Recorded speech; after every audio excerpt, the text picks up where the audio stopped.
Hey, hi, hello, welcome back to my channel. I'm Jesse, and today I'm starting another reading vlog. Recently, I read your guys' favorite books, or some of your favorite books. Obviously, I can't read all of your favorite books. That would be a lot of favorite books. I mean, I could, but I feel like that would be like me dedicating my life to reading your favorite books. Anyway, I recently did a video where I read 3 of your favorite books from 2023, and this time around, in this vlog, I'm going to be reading 3 of your worst books. I will, in fact, be utilizing the library for this. I don't want to be buying books that potentially I could hate. Though I will say, just because you're subscribed to me does not mean we have the same taste in books, and I might read some of these worst books and they might end up being some of the best books for me. I don't know. We'll see. Love a plot twist moment. The first book I will be reading comes from Junie5023. They said the worst for me is definitely Dig by A.S. King. I DNF'd it. My mother wanted to read it after me, but once I started reading, I realized that it was just gibberish. I was so embarrassed that I'd even checked it out of the library. I told her I wouldn't finish it and she could read it, but really didn't want her to. I'm interested to know if she ended up reading it and what her thoughts are on it. That will be the first book that I read for this video. I do not own this book though, so I'll be going to the library today to go and pick it up. And then I'm also going to be going and getting Boba today, and I'm seeing Argyle tonight, so we've already got a lot planned for this vlog. Buckle up, let's go. It's time to read your worst books of 2023.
And I'm gonna be so for real with you guys right now. I do not know how I feel about this book. On one hand, I'm really enjoying just like the overall reading process, but on the other hand, it's so confusing and I just cannot see where things are going.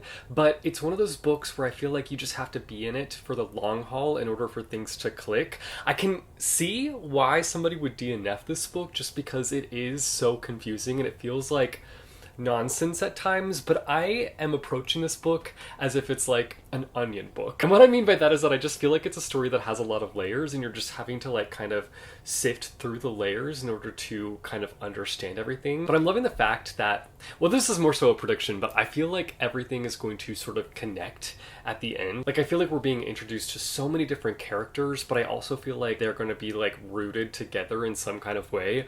Obviously, I don't know what that looks like yet. I'm going to have to keep reading and reach the end to kind of get the full picture and to understand everything. But right now, I just feel really confused the whole time reading it. There's this line on the inside flap of the book that says, "You'll find a lot underground if you keep digging." And to me, I mean, I know that that like is technically like a reference to the story, but I also feel like it's one of those books where you have to keep digging in order for things to click. And I'm willing to go on that journey. I'm willing to like not DNF this book and keep on keeping on. It is a book that early on I was like, I don't know if I'm gonna like this. At this point in time, it's not a book that I would recommend necessarily, but my opinion could change by the end of it. I'm gonna be driving quite a bit today, so I'm gonna fully switch over to the audiobook while I'm driving and listen to the rest of it. I have 200 pages left, so I feel like I should be able to knock that out today, honestly. I'm obviously not gonna be doing any updates while I'm driving, but I will definitely let you know my thoughts on this book tomorrow. Friday night, I went and saw Argyle, and I freaking loved it. I don't know if it's gonna be a movie that is like received that well, but I enjoyed every bit of it. It's sort of like a campy movie, and I didn't know that it was gonna be so campy going into it. Like, I was just sold on it being about an author who writes these spy novels and getting wrapped up in her own spy action story of her own. But then I went and saw it, and it was so much more than that, and I loved it. I'm actually like craving a rewatch already. So yesterday I finished the most recent season of the Great British Baking Show, which I actually haven't seen the season before the most recent season, so I'm not sure why I decided to just like bang out the most recent one, but that's what I did. I love that show so much. It's like my ultimate comfort show. Like, I was watching it and I was just like, this feels like home. Like, this feels so comforting. And I know it's like chaotic in the kitchen, and like the music can sometimes be intense when like things get crazy, but like, I don't know why, there's just something about it that's just so comforting. And I think there's something so wholesome about just like all these bakers like working towards a goal. And yes, they are competing against each other, but they also like form a family together, and that's just super wholesome and sweet. The warmth of the show just like jumps out of the TV and just like covers me up in a blanket of warmth. So I really enjoyed the most recent season, and I definitely want to go back and watch the season before that season. Like I said, today involves a lot of driving, but I will be switching over to the audiobook and finishing Dig today, so I'll update you with my thoughts tomorrow.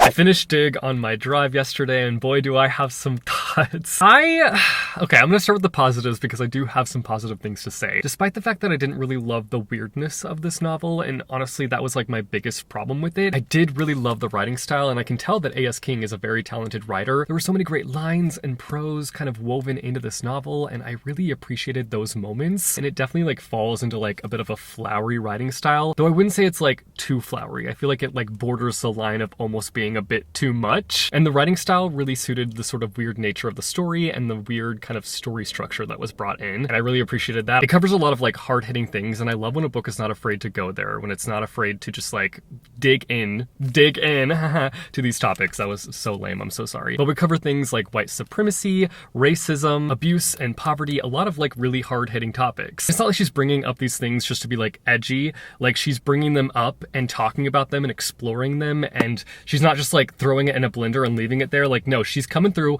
blending it up, and serving the smoothie. Sometimes I just get these analogies in my head and I can't prevent them from like coming out of my mouth. So hopefully you understand what I'm saying there. Like, she brought up these topics and didn't just like bring them up. She explored them, and I appreciated that. But here's the thing about me and Dig. Honestly, I did not like its weirdness, which was surprising to me because I feel like I'm somebody that like really loves and appreciates weird books. Like, I love when a book is just kind of like nonsensical. Like, I'm into that sometimes. Sometimes I'm in the mood for that. And I think I would have liked the story had it been told in a much more normal style. I think it honestly took a little bit too long to sort of get to the reveals, because by the time we got to the reveals, I had lost interest in the book. I had lost any sort of like care for what was going on, that it just didn't do anything for me. I will say I did really like the reveal. Like, I thought it was really dope. I was like, dang, she did that. But again, I just was at that point so detached from the book, so detached from any sort of positive feeling towards the book. Honestly, I will say this, the reveal did make me want to like go back and reread it just to see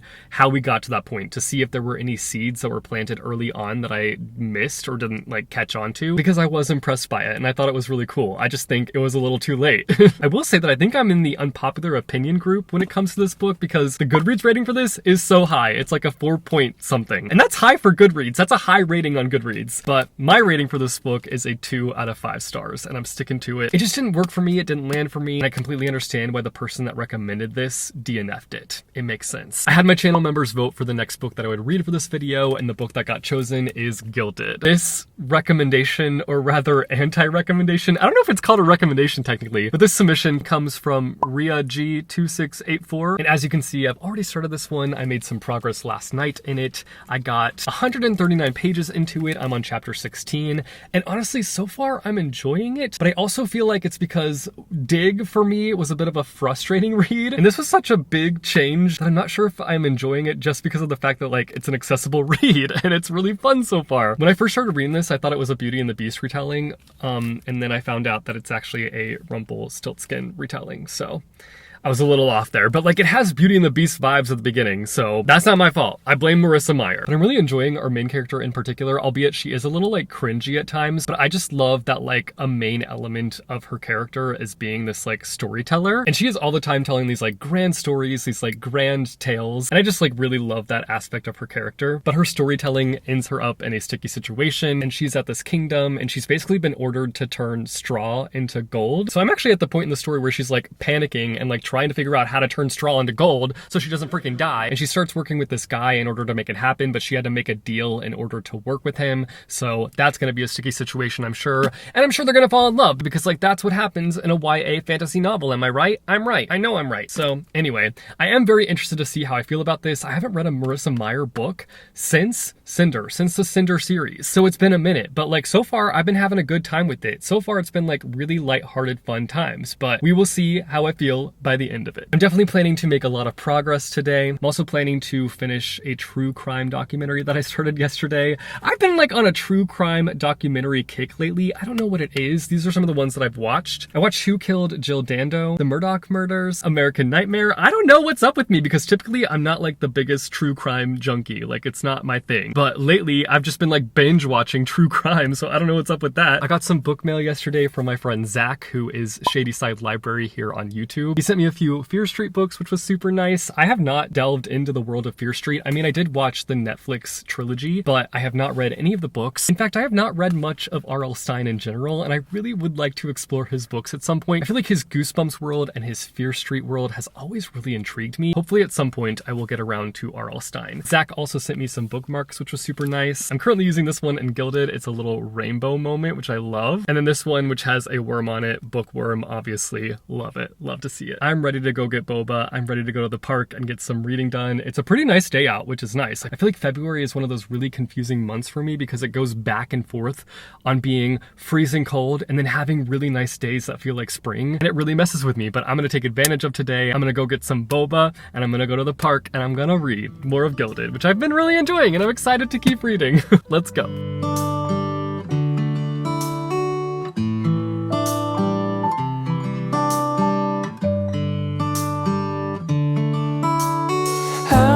Times have I fallen for your heavy promise you never delivered? How many times all the words that you said had me mixing the sweet with the bitter? But I know what you're saying, don't need no explaining. You're making me shake and shiver. You shine in your shoes, but hey, I got news. I ain't falling for all of that glitter this time. Ready as I can be this time. I'll be running free.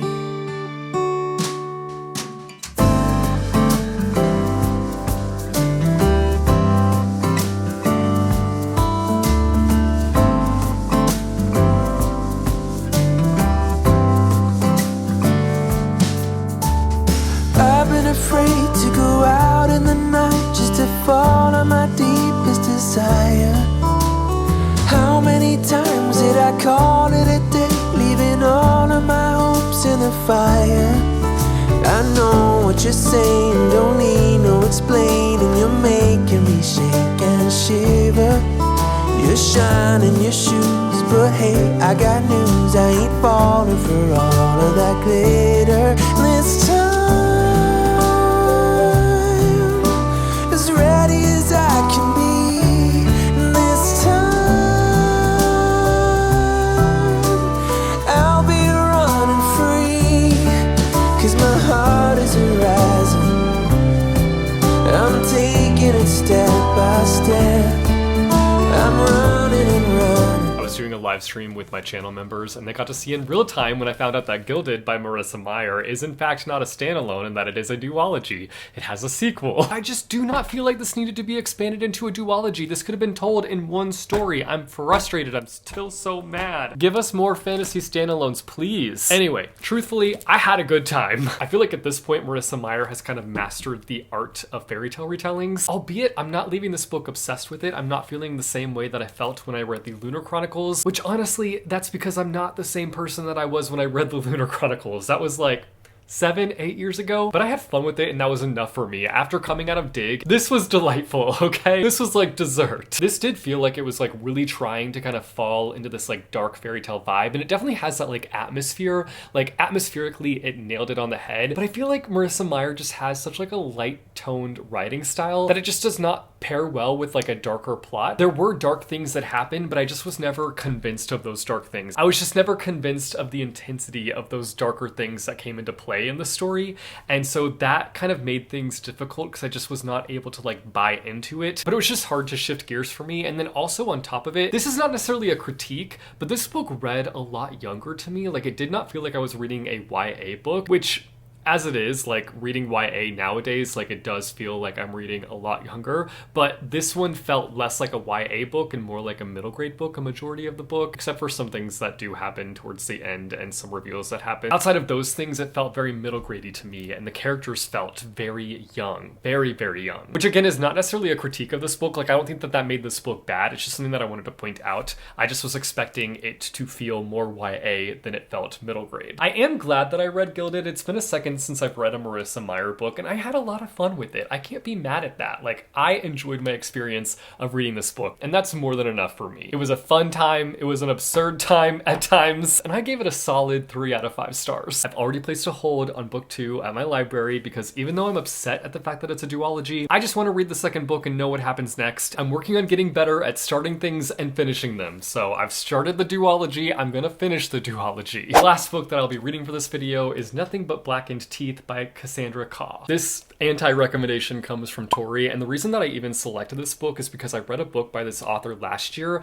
and I really enjoyed it. That book being The Salt Grows Heavy. I thought that this was a fantastic novella. I really loved just the overall plot. I loved the topics that were brought up, and I loved the writing style as well. Like, I thought it was fantastic. And so I just thought it would be interesting to read another book by her, even if this one is not positively received. I just want to see how I feel about this one, because maybe I will have a different opinion compared to all the negative opinions, because not only was this book submitted a couple times in that community post, but I've since talked to somebody about the fact that I was reading this and they were like, oh yeah, I've not heard great things about it. So that just has me intrigued. Like, I want to know what's so bad about this book that it has people not enjoying it, because if it's anything like this book, I'm gonna love it, but we'll see. This is a haunted house story steeped in Japanese folklore, which that alone has me excited. I love the concept behind this book. I believe it has a ghost bride element, so the ghost of the house is a bride, and we follow a group who are coming to this haunted house in order to celebrate a wedding. It's only 124 pages, so I will definitely be finishing this today.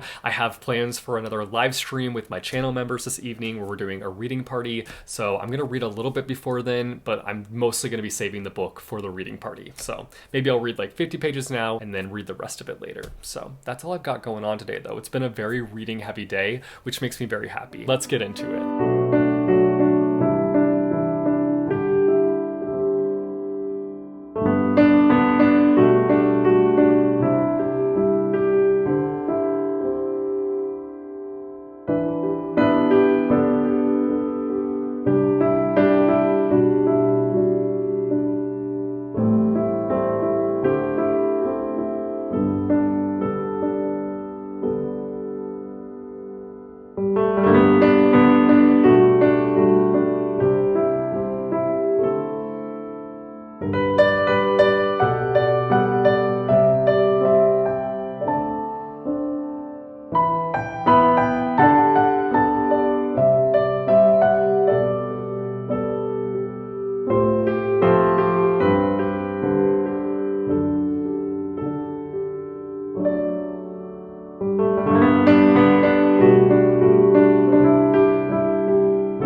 forgot to bring the book in here. Okay, you guys, I finished Nothing But Blackened Teeth. I flew through this book this evening during reading sprints with my channel members. I had a good time with them, but I literally finished it in like 2 sprints and I was like, okay, dang. So I grabbed some graphic novels and read them. But anyway, my thoughts on this book, it was a big ol' miss for me and it makes me so sad, and I understand why several of you had this on your worst books list from last year. It has this amazing description that makes you think it's going to be super solid and super great, and then you get into it and it's just not. It's not it. I will say, I'm going to start with the positive here. There was one element of it that I really loved, and that was the writing style, which is something that I loved about the book that I read by this author last year, is the writing style. I think that they are a fantastic writer. The author describes things so beautifully, which I know is also somewhat the downfall of this book as well, because there is more of a focus on describing things, bringing attention to things that didn't need attention brought to it. You know what I'm saying? Like, it was just kind of over descriptive, but I just couldn't help but be a sucker for the writing style alone. Like, it was just so beautifully done. Like, if I were to just judge this book and rate this book